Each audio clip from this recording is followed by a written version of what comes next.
Hello and welcome, everyone. We're going to get started. This is Debbie Weil in Washington, D.C., and Debbie Reber is there. Debbie, are you there? I am here. Hi, everyone. And Debbie Reber is in Amsterdam, which is a wonderful place. And we're going to take questions after we talk. And what we ask is that you go ahead and type them into the drop down that says questions, and we will get to as many as we can. And read them out, and then one or the other of us or both of us will answer them. I'm going to keep going. Debbie was going to introduce herself, and she has some really interesting things to say. Debbie Reber. But I'll go ahead and introduce myself while we're waiting for Debbie to hopefully log back in. Well, my background is quite different from hers. She has a background in children's TV and published her first book in 1999, and I'll let her tell you more about that. But my background is quite different, which is one reason this conversation is going to be should be very interesting. I was a newspaper journalist for many years, both a reporter and an editor, before moving into the online world very early on. Deb Reber, are you there? Something happened. Okay. So very early, in fact, 1994, which is 20 years ago, literally, and that's the year that, if anyone remembers this, that Netscape Navigator was launched as a browser. Uh, that's when I was first online. And anyway, after my newspaper career, I became an email marketing consultant and then a business blogging consultant. This was before we called it social media. And one day I got an email from an editor at a big New York publishing house, an email out of the blue asking if I'd like to write a book about blogging. And of course, the answer was yes. Um, and was the genesis of the corporate blogging book, which was first published in 2006 by Penguin Portfolio. Again, it's a New York publisher, the one that Seth Godin uses. So then, jumping ahead, way ahead, about 3 years ago, I decided it was time to get into the next revolution, meaning the publishing revolution. This is after the blogging revolution. And that was how Voxy Media, my company, was born. And our tagline is big ideas, short books, and so again, the publishing revolution is really what came after the blogging revolution, and I think it's even more exciting because it's really more significant to be a published author than it is to be a blogger, as wonderful as it is to be a blogger. And the market for my company is visionary business authors who are interested in writing and publishing a short book. And I work with book writing clients both one-to-one, and I also have an online writing program, which I'm relaunching soon, and that's called Beta Author Bootcamp. Oh, Debbie, are you there? I am here. I'm Oh, so sorry. I don't know what happened. My internet booted me off. okay. Well, so luckily you and I had just talked about that, and I said I would carry on, and I'm sure everyone thinks slightly spacey. We're really not spacey. We're in DC, we're in Amsterdam, and we're on GoToWebinar. So Debbie, Debbie Reber, I just gave my background and said it was very different from yours. So now you need to jump in and give your background. All right. Yes, different backgrounds. So my background was actually in children's television. That was what I spent kind of my 20s doing. Um, and then somewhere along the way, I decided that I wanted to write a book while I was working at Nickelodeon on Blue's Clues at the time. And so I'm a runner, and I was like, I'm going to share my love of running with women and get more women in the sport. And I bought a book called How to Write a Book Proposal. I followed that to the T, ended up writing a proposal, took me about a year. I pitched that in 1999, got an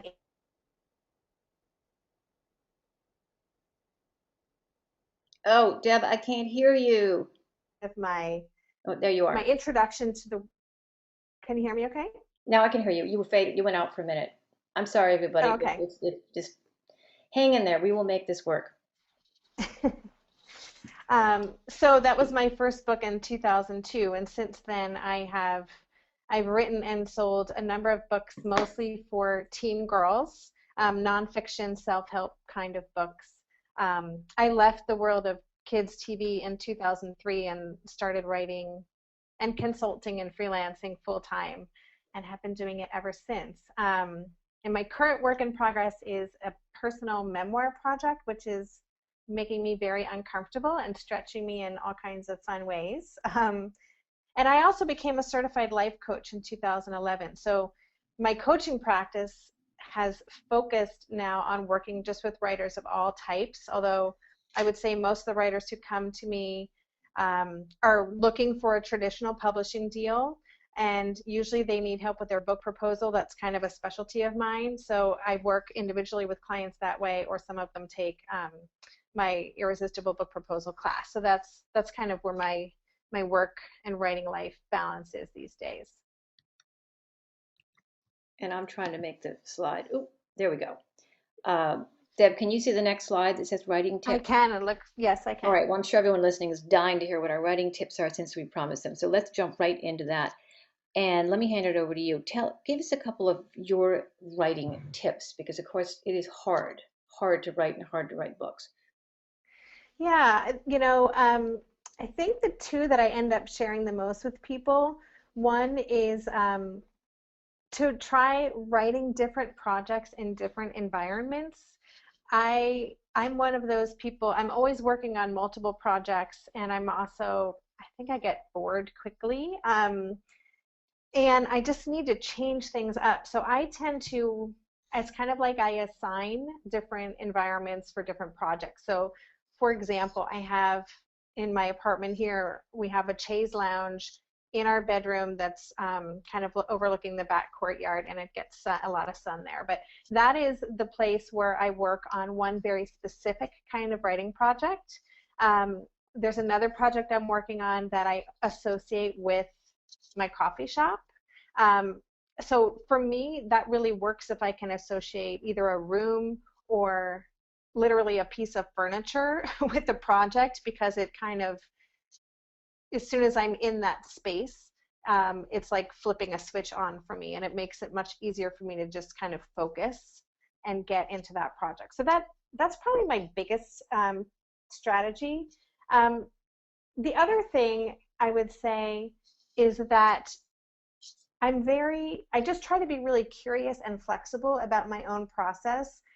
My writing life, I know, doesn't look like anybody else's. And that's something I think with clients I hear a lot, well, I'm supposed to be writing for, 3 hours a day, or I should be getting up and writing before I get my kids off to school, or whatever it is. And the reality is that what works for you in one month might not work the next month.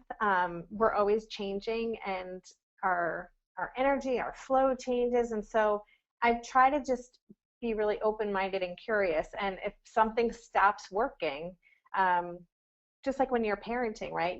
You have a strategy with your kids, and then suddenly it's not working anymore, so you have to come up with a new strategy. Well, I approach my writing like that, and I just kind of let myself be curious and not judge the Mm, fact that the writing isn't flowing. I'm just like, I wonder what's going to work for me next, and I'll just kind of experiment until I can find something. I Those are love my that. two top tips. When you say that, it sounds like a life coach talking, the way you're sort of life coaching yourself.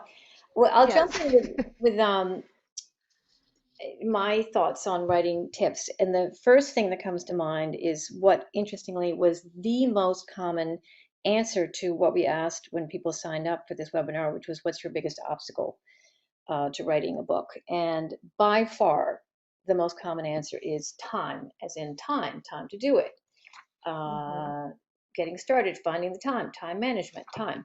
And I think for me, that's what feels like my biggest obstacle as well. So my best writing tip that I try and practice myself and that I work really hard with clients on is to write every day, even if it's literally for only 5 minutes. Mm. 15 minutes is better, of course. And so that's the time piece, because actually time is what we think is our biggest obstacle or maybe our biggest excuse, but it's really a pretty bad one, because as I said to one of my clients, you do find time to floss your teeth, right? So, which probably only takes 5 minutes and it's kind of unpleasant, but you do it. Well, I think most people do it every day. So, writing every day. And for me, that means I have learned from long experience that it means writing first thing in the morning. When I say first thing, I mean before falling into email, before checking Facebook, and just before getting all digital and online. Because like a lot of people, I'm embarrassed to say I'm kind of addicted, and it's a terrible thing, and it's just so distracting. So my biggest tip is write every day. Start with free writing, meaning just write without judging yourself. Just put your fingers to the keyboard and write whatever comes out, which will usually start out with a sort of a complaint and a whine and a lament, as in, oh, I don't really know what I want to write today, or oh, I don't feel like writing today. And then if you just keep writing, interestingly, you get that sort of junky thing out of your head after a few minutes, and then you can keep writing, and you'll start writing about. If you're not writing your book, you may start writing about writing your book, which is pretty good. So that's my tip: is to don't think about it too much, and set up some kind of ritual for yourself, which is what I call it. And if you think about it in a nice way, it really is a nice, quiet space for you, maybe with your coffee or your tea, and then it doesn't seem Hmm. like such a chore. But I really I've kind of fallen into resistance and procrastination, which are, I think, just such problems for so many of us. And Debbie Weaver, what would you say your biggest tip for resistance or procrastination is? Well, I don't have any problems with that, so I don't really. No, I'm just kidding. So, well, before I say that, and this is actually ties into it, but to add to that time strategy, which I think is great, I one of my secrets about time and resistance is to take advantage of what I call stolen moments. So because I have, I'm now homeschooling my kid, my life is kind of crazy, and I have a lot of projects going on. So I'm someone who, if I have 5 minutes while I'm waiting for the tram, I will whip out my notebook and do a little work. Or while my son's in therapy, I always have my laptop with me because that's 40 minutes of time. So that's in terms of the time piece. I carry either my laptop or my notebook with me, and so I really try to take advantage of those little moments when you might be tempted to just whip out your phone and check, catch up on everyone's time on your news feed and Facebook. So, Or quick, but Deb, quick. This is Debbie Wild. Quick question on that. What do you use? Do you use Scrivener or Word? And do you think in terms of a big writing project, when you have a lot to do, is it mhm. important to be very organized about it? To have multiple Word documents, or again, I love Scrivener. Multiple files in Scrivener. Or, of course, I guess if you could just be scribbling ideas in a notebook. But what's your method for that? I typically work with a notebook. I do a lot of my stuff until I actually get into writing the draft. I'm a notebook person. However, with the memoir project I mentioned at the beginning of the call, I am using Scrivener for the first time because there's just so much material from different, different places that I'm trying to just at least organize. So um, and I think it's the perfect tool for a big project like that. But I'm usually like I'm a notebook girl, and I love my notebooks and office supplies. Is it a moleskin?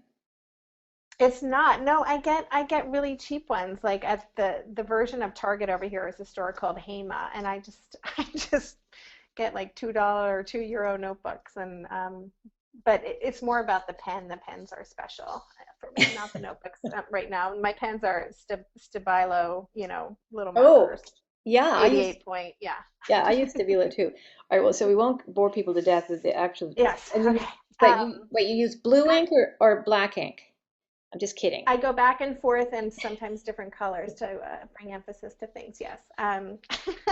But going back to resistance strategies, the one that I use more than anything, and this is resistance around anything, not just writing, is it was actually something that Chip and Dan Heath wrote about in their book Switch, and it's what they call shaping the path. And I set up kind of like action triggers. So I basically foolproof my environment. So if I know that I'm going out, I'll ahead of time, I'll write down on a post-it the things that I want to do while I'm at the coffee shop or while my son's in therapy or whatever's going on.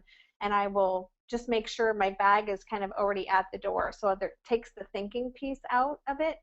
Um, so I do kind of try to foolproof. And I also will make dates with people, like writing dates, because then I have committed. It's that accountability piece for me. I've made a commitment to meet someone, and then I just kind of automatically am in work mode because I know that's the purpose of the meeting.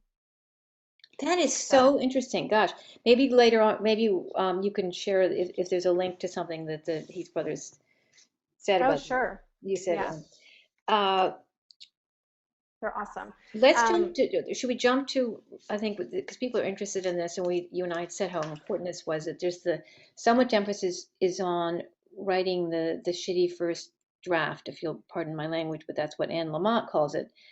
Um, and there should be so much emphasis because without that you can't go any further. But say you, and since you've written so many books, say you do have that first sort of draft that you can deal with in hand. What are your best revision secrets? And then I'll have a couple after you talk.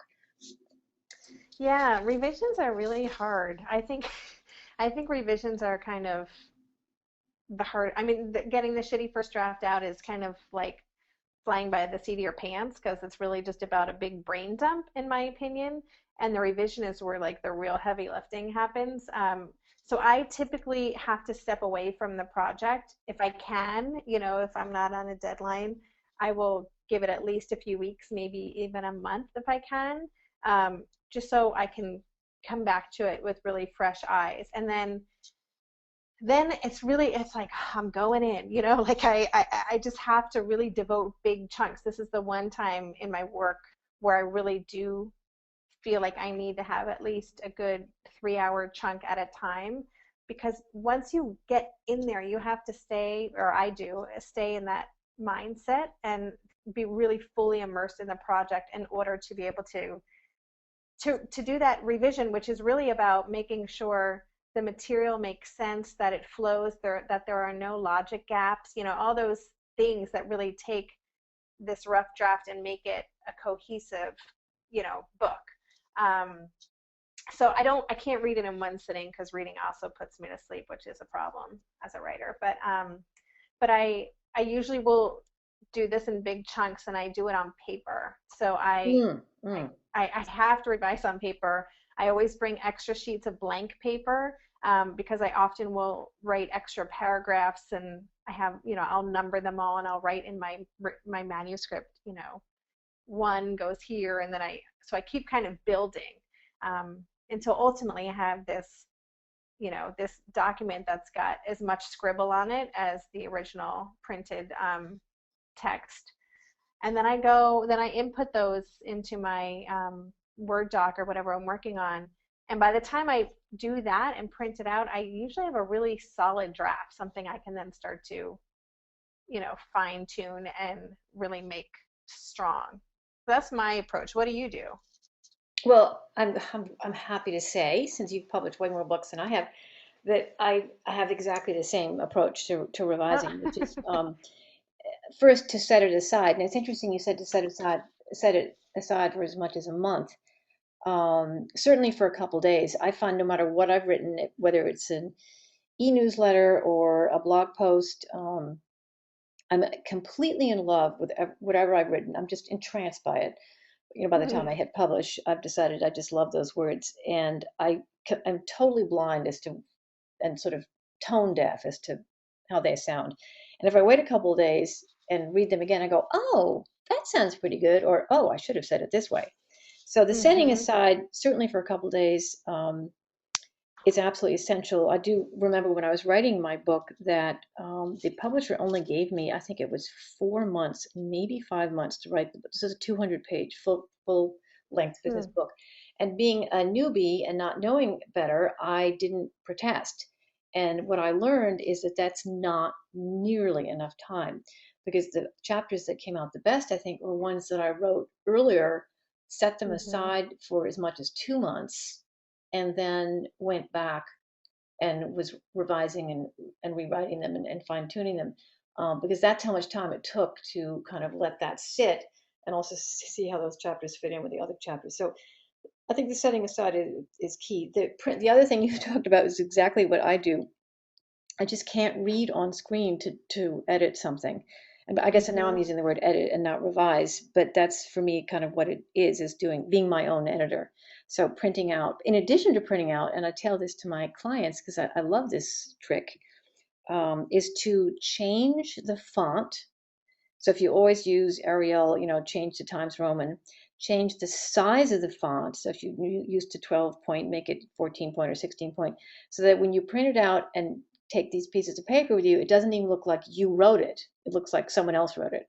So then you can Hmm. approach it kind of That's like your cool. own editor. But say, so I really kind of segued from revising into editing. Because I guess to me, I worked as an editor for a number of years because I was a newspaper reporter and editor. And that's what it feels like. And for me, honestly, it's much easier. It does take time, but it's much easier. I find the shitty first draft really painful because I'm such a perfectionist and I am Mm-hmm. editing myself as I'm doing it. So I Got it. like the revising part. But let's talk a little bit about working with editors because it's such an interesting, important topic, whether you are self-publishing or working with a traditional publisher, and somehow it gets short shrift in the whole discussion about books and book writing. And so I Mm-hmm. was going to let me briefly just say there are at least three different kinds of editors, maybe more. And let me, well, no, Debbie Weaver, you go first. Give us the definition of three kinds of editors, and we'll make proofreader be the third kind. So, Okay. Yeah. Well, I would say, the first type of editor would be the either a developmental or a content editor. I kind of use those, I interchange those terms. But a developmental editor is someone who is they're reading the manuscript with different things in mind. So they're not going to be as concerned with the language or certainly not the grammar. They're really looking at the big picture content. Does this work? Is the idea coming through? Is the idea that the author has in mind actually panning out in the reading experience? And then helping to organize. It's really that kind of, I'm making lots of hand gestures here that you can't see, but it's that really kind of big picture piece. And developmental editors will read with an eye of someone, who knows books very well, knows structure very well, and understands kind of the logical flow of information and what a reader would expect especially with self-help. I think it's important with memoir too. I mean, but with self-help, which is mostly the kind of books that I work on, you're trying to share either a strategy or an approach, and you want the reader to be able to apply what they're reading to their own life. And so if that information isn't unfolded in a way that is logical and can be digested easily and understood, then the book's going to completely miss the mark. So developmental editor would help kind of shape that. A copy editor, then I think of that being more kind of getting into the nitty gritty. So good copy editors will still be looking at content. They're still going to look for, this doesn't make sense. Could you add a little bit more here? You could lose this paragraph, those kinds of notes, but they're also looking at language, sentence. oh, Debbie, we're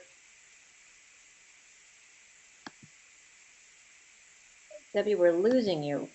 Um, Draft. oh, we lost you, but now you're back. Thank you. So, Oh, goodness. copy editors are looking at sentence structure. Keep going. Okay. Yeah, sentence structure, kind of the flow of the language itself, grammar, kind of. So you wouldn't want to work with a copy editor until you have a really solid draft. And they will, again, catch kind of big picture things as well. But they're really the ones who, after a copy editor has gone through your manuscript and you've input those changes, you should have a very, very, very very strong draft that's ready to just be polished.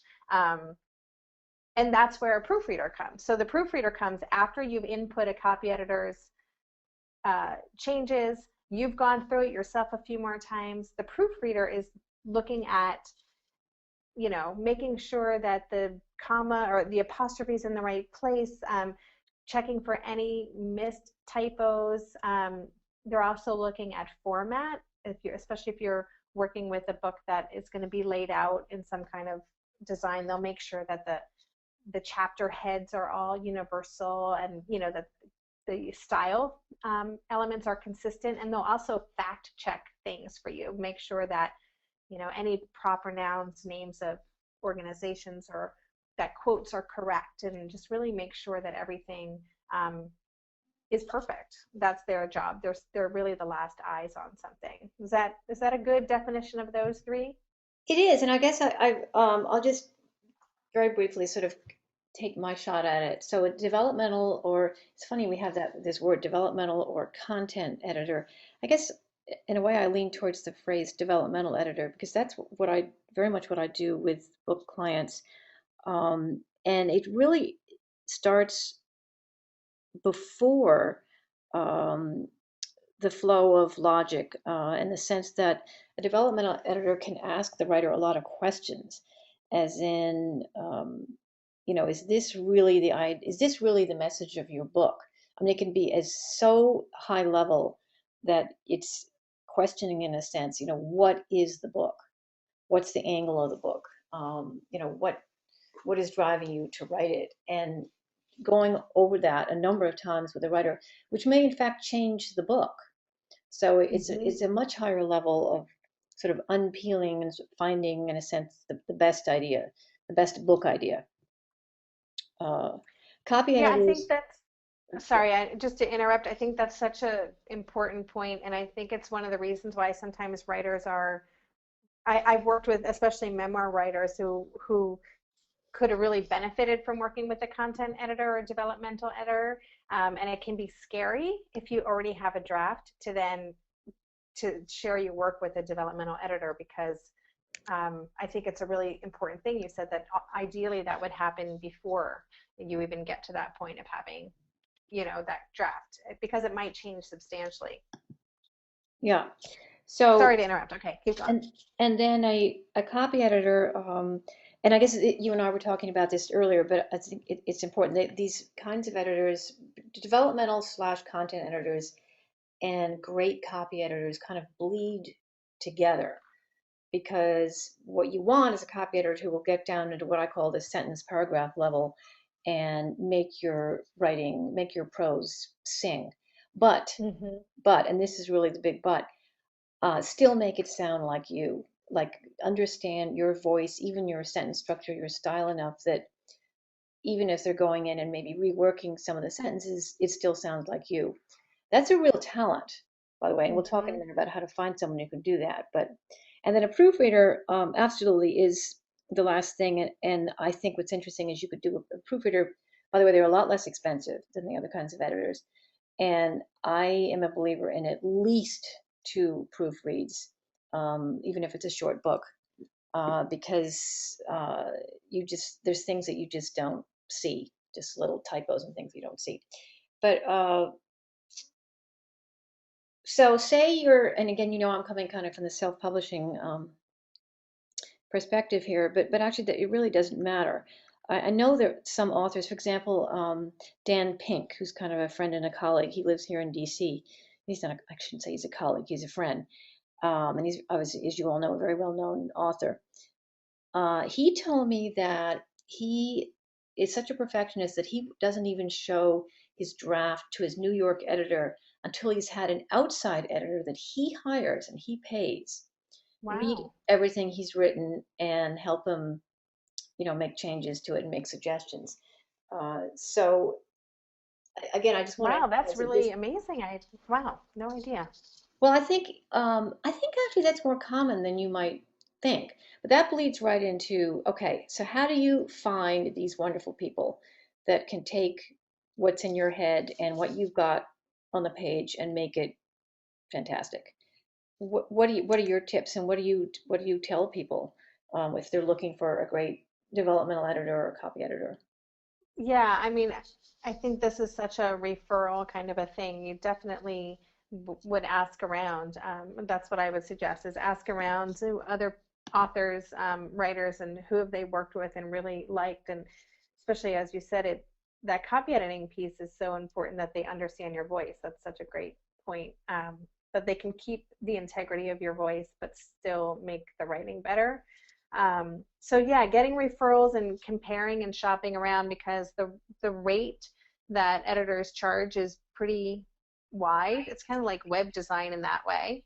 Um, there are some standards, but depending on experience, and if you work with someone who's worked at one of the big publishing houses, they'll often charge more, but they're bringing that experience with them. Um, and then also just looking for people who have specific experience working on your type of book. Um, so when people approach me about doing content or copy editing, I tend to only work on the kinds of books that I feel really comfortable doing that I have done in the past. And if it's not up my alley, I will refer them to someone else who has specific experience in that genre.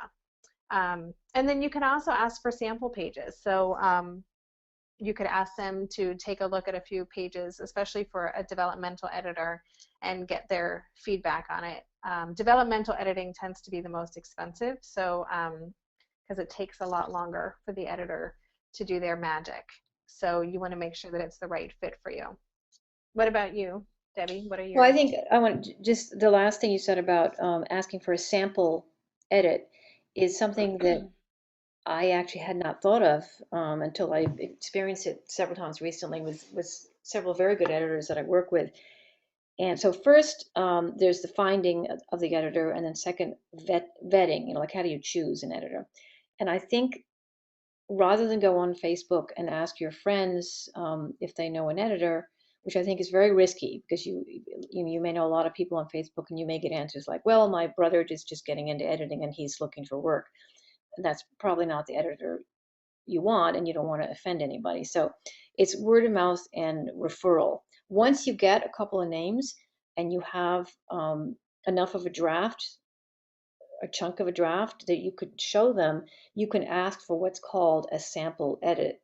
In my experience, it's been about 5 pages, but that really will show you how that editor will work with your material. And you should feel comfortable with it because it should do all the things I just talked about. It should make it clarify, it should flow well, and it should sound like you. But there's to be Mhm. honest, there's no easy, quick way to find the perfect editor. Um, I'm really talking about a copy editor to work with your to work with you. Um, it's a challenge, and Mhm. well, that's kind of what I wanted to say about that. I think. Was I Yeah. gonna? So word of mouth and referral. Just another thing, I mean, it's not dissimilar to this. When you are looking for a literary agent, I always tell people, go and find the business books you like the best and look in the beginning, and you'll see, almost always see in the acknowledgement, I thank my agent so and so. And that's how you Mhm. know the names of the agents.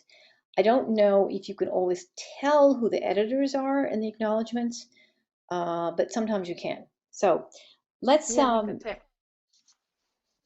I'm mindful of the time here, and I'm sorry about our technical difficulties earlier, but let's talk a little bit about, because again, editing bleeds into this, self-publishing versus traditional publishing.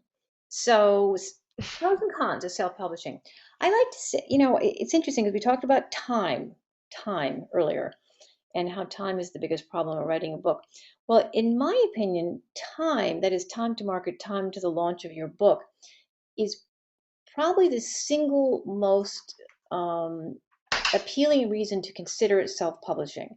Because if you are looking for a traditional book deal and you're going to use an agent, which you should, of course, by the time you find the agent shops your book around, you get a book deal, you go through all the writing, editing, and it's published, it could easily be 18 months, easily.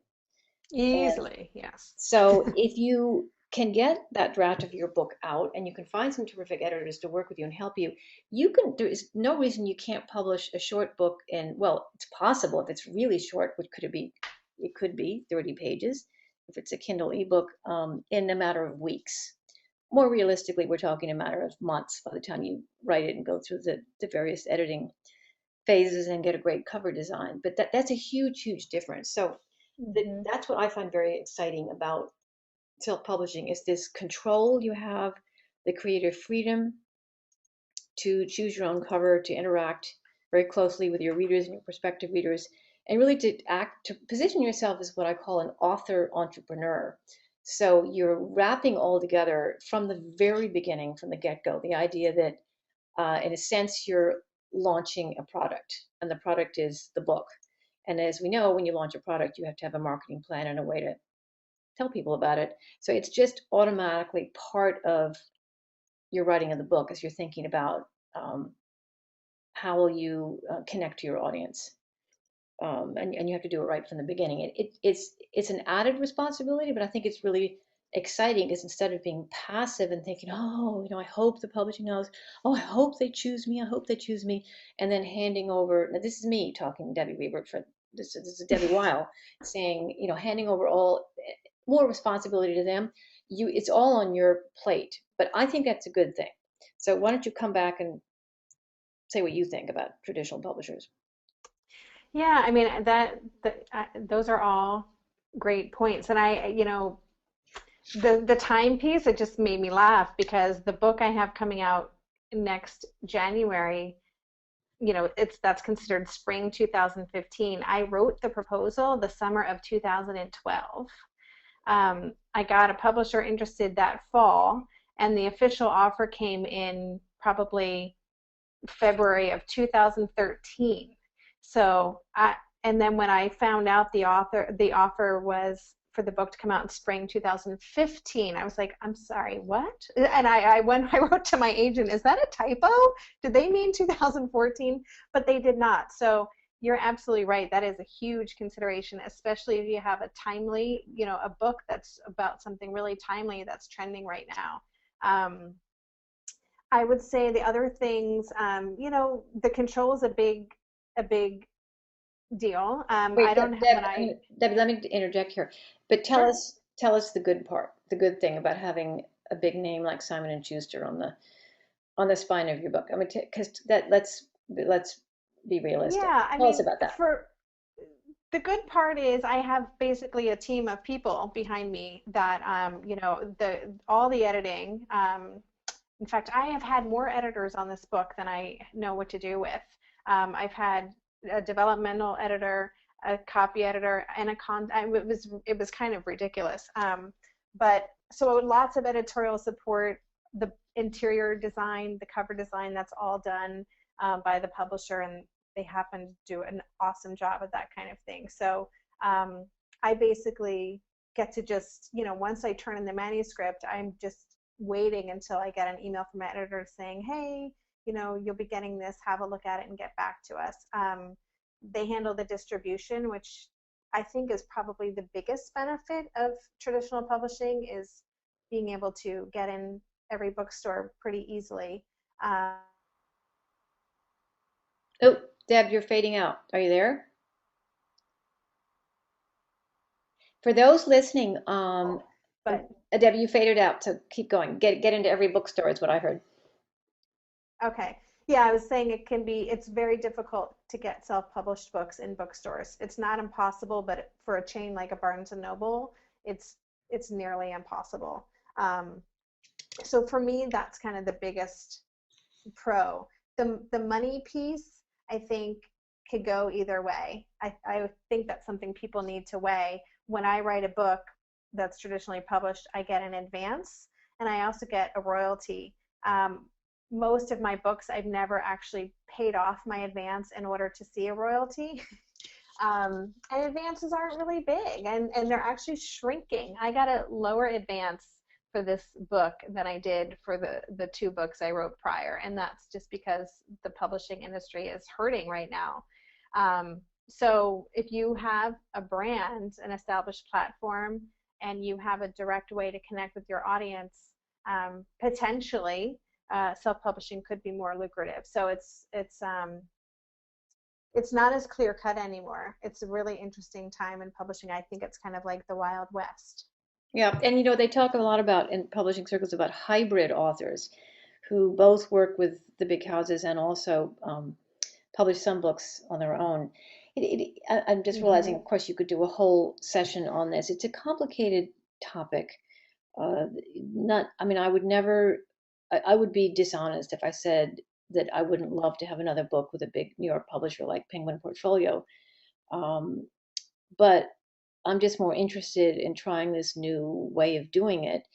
The money Mm-hmm. piece, and again, we didn't really address this, but I think most people who want to write a nonfiction book, I'm going to call them business people, or who want to write a business book, have a business reason for doing so. And making money with a book per is not the goal. They want to write a terrific book. Mm-hmm. I like to say terrific short book, and in order to get more speaking or in order to do more workshops and that kind of thing. And that's where they're going to make the money.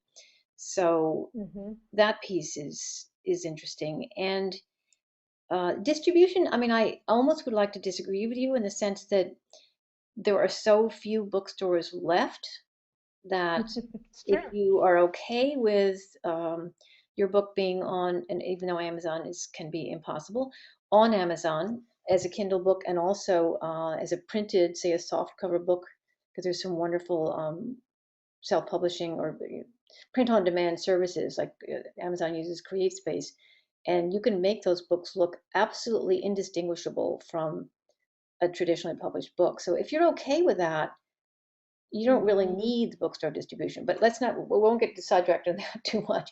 I'm looking at the time here, and I realize we've probably opened a can of worms and not closed it. And I see, Deb, I don't know what you see, but I see a question from, if anyone has questions about anything, please type them in. I'm seeing one from Samir. Deb, do you see that? Mm-hmm. I do. Uh, Yeah. I like this.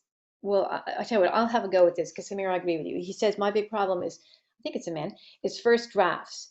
Um, I'm going to read this. This is a very interesting question because it's really a comment as well as a question. Using pen and paper forces me to keep on writing, while typing constantly stops me as I mistype, go back, type, mistype, edit, reread the sentence, edit, going crazy. I wind up with, this is the important part of this question, I wind up with 2 paragraphs after 2 hours. Is there any way to flow forward without editing? And maybe Scrivener has Mm. that feature. It's not Scrivener, although Scrivener is great. It's taking a different approach to your writing, which is going back into that shitty first draft. It's just forcing yourself to keep going, even if you just think it's completely terrible, and using literally using like a slash mark or a double slash mark that signals to you that there's a hole that you haven't filled, or there's a hole because it's Debbie, you not dropped clear. out for a second. I'm sorry, what? Can't hear you. Oh, you can't hear me? All right, well, you talk. Deb, you talk. Oop. Um, No. I didn't hear you, but maybe other people did. no, if you didn't hear me, I'm sorry. Debbie, are you there? I'm here. Yeah. Can you hear me? I can hear you. Can you hear me? Okay. Yes, I can hear you. This is literally a comedy of errors here. This is funny. I mean, you know what we should do is we should both pretend we're both life coaches, and it's really okay because this is not what we were expecting, and we're just going to flow with it. And It it's is we had a really okay. bad day writing, but it doesn't matter because done is better than not doing it. So that, I mean, frankly, this is a little embarrassing as you and I are both in public, but that's okay. So I'm looking for more questions here. Did you, and I was babbling on, so you probably didn't hear what I said to Samir about, how do you move forward without editing yourself so much that all you're doing is getting 2 paragraphs done?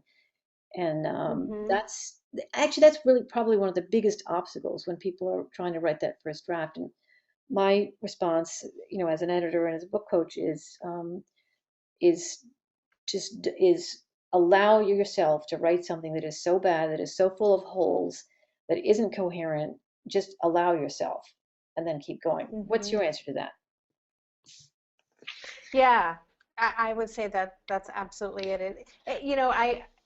I think it was Kurt Vonnegut who talked about the two kinds of writers. There are people who just kind of let it all come out and then shape it, and then there are people who labor over every word as it comes out. Um, and so if you're one of those kind of writers, it might be hard to switch gears, and because it's really kind of giving yourself permission to just not judge the writing. I think writing by hand is that might be the way to do it. I find that I write differently, and that's the thinking behind, Julia Cameron's morning pages, which is 3 handwritten pages first thing in the morning, because there's something for me about the flow of like the pen and paper brain hand connection that's different than typing. So might be another way That's interesting. to Okay, well, to go about it. yeah, and we'll get together all those links when we send out a follow up email to the Hmm. morning pages, because I actually was intrigued with that for a while, although I've gone back to typing myself. I There's a question from. There's a question, yeah, from Naomi about Kindle books versus audible.com. Do you see that? I do. You want me? Um, Let me just take a crack at that. It's two totally yeah, different please. things. If you are self-publishing um, a book, the Kindle edition is it's a digital file basically that you format in a certain way and you upload it. Or your publisher does it if you're working with a publisher, but you upload it to your Amazon account and then it shows up on your Amazon product page. Audible.com is basically book recordings. And interestingly, you can also do those yourself. Um, there's a process you go through and then get it uploaded. But I don't think publishers pay, like big New York publishers pay for that unless it's a certain kind of book. But it's really two totally different things, unless I've missed something there. Yeah, I don't have any experience with it. I know that Tim Graw, who's a friend, and for those of you on the call who know me, know that I love Tim Graw because he's like the book marketing guru for authors. And he did a version of his self-published book as an audio book, and he did that all himself. And I'd be curious actually to know what his experience was on the other end, like how many books he's sold that way. What Um, we'll have to ask him. We'll have to ask him 'cause it's yeah. and I think he did the reading. He did it himself. Ron is asking, tell us a little bit more about distribution for self-publishing. Well, the distribution you are very dependent on Amazon, but since Kindle ebooks can be read on any device from you don't need a Kindle. It could be your iPad, your smartphone, BlackBerry, iPhone, whatever, your computer. I'm a big fan of using Amazon because that means instant distribution everywhere and on everything. Hmm. But for the printed books, whether it's hardcover or softcover, again, if you can distribute through Amazon, so in a sense, the distribution is, other than not being in a bookstore, it's just as wide and as accessible. So it depends on your goal for the book. If you have your Hmm. heart set on a bestseller that's going to be on that front table at Barnes and Noble, should you be lucky enough to have a Barnes and Noble that's still open in your neighborhood or your town or your city, then self-publishing is not going to be a good route. But you have to be realistic about whether or not you're going to be able to get a book contract and that kind of thing. So, um, Yeah, Debbie, that's something we talked about the other day that we wanted to touch upon is just making sure people know, I mean, how difficult it is to sell a book. Um, and I primarily work with writers who want to traditionally publish their book, but I always tell them first, it's really difficult, and it really is your brand and your platform and your visibility is really critical because a publisher wants to know that you have kind of a built-in audience already in order for them to make an investment in you. So when you're deciding, it's not always your decision, and it can take a long time to sell a traditional, a book, and it's not impossible. And I've worked with writers, and those some of you on the call might have been following Andrea Owen's story, and she really had her heart set on a traditional publishing deal, and she was able to make it happen, through a combination of good idea, high visibility, really strong brand, and it all came together. But it's not as easy as it was when I first decided I wanted to share my love of writing with people. It's kind of a different Mm. market these days. We're almost at the top of the hour, so I want to just make sure we wrap this up in a way that wrap it up. The wait, now what I was going to say about that has gone right out of my head about self-publishing. I'm sorry, it was about goals. I'll think of it in a minute. Are there any more questions? Because I don't see any more right here. What Debbie and I will do to extend this conversation a bit is to send out an email either tomorrow or perhaps the next day in which we put some links to some of the things we've talked about. Um, Deb, what am I missing here? This will be available as a video recreation of this, but we're also going to turn it into an audio file. And what we'll do is cut out the beginning where we can't hear each other. And I apologize about that. What was I had some, Deb, you got to jump in here. I had some brilliant thing I was going to say to wrap up uh, Okay. self-publishing, and it's gone out of my There was head. actually, I'm gonna go back then. Can I go back to something else and just Please. throw in my two We have cents two on minutes, something? less than 2 minutes. So, one of the things I wanted to say, going back to revisions, is that when you're revising stuff, this is a secret I learned at a writing conference. Um, I hold on to everything that I cut out. I create a document that's just for stuff that I pulled out of my draft. So I always have it. I might end up using that content in other ways for blog posts or for promotional copy for my book or whatever. Um, so don't lose things when you're going from your shitty first draft to that revision process. Hold on to the things that you've written. You might use them. That's just kind of a I love random that. note that I wanted to And share. that's great advice, and it's funny because I think I do that as well. Well, I just want to end on an inspirational note, which is that if you're interested in writing a book, know that today in 2014, it's absolutely possible. You do not need to be chosen, as nice as it is to be chosen. We all like to be picked. And know that the writing process, whether it's a long essay or a short book, is just incredibly imperfect, messy, can be very frustrating. There are dry spells, there's resistance, there's some terrible, shitty first draft writing, and that's the way it's supposed to be. In fact, if it's not like that, there's probably something wrong. So if you can Exactly. just, if you want to write and you have something you want to say, I love Debbie's idea of don't judge yourself, whether it's your favorite chaise lounge or your favorite corner table at your Starbucks or hopefully better coffee shop. Go there and give yourself that gift of writing and keep at it, because that's the other thing, you just have to keep at it. So Deb, we Hmm. have, oh, I think we're over the 1 hour here, but do you want to quickly say something? Yeah, just I love what you just said, and that is what I tell people when my clients call me panicked that they've completely lost their way and they forgot what they were writing about in the first place. I say, good, because this is part of the process, and I go through it with every single book. Writing is messy, just like you said, and if you can kind of surrender to that, um, and just kind of lean into the messiness and know it's part of the process, then it doesn't have to feel so bad, and you know that you'll come out on the other side. So that's my closing thought. Well, I think we should Other stop. than this was really fun. It was really fun.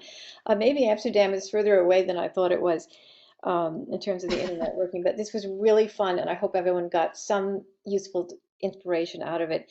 So I'm going to say goodbye for both of us. You will get a follow-up. We'll try and share some useful links to some of the things we talked about. And thank you, everybody, so much for listening and for sticking with us.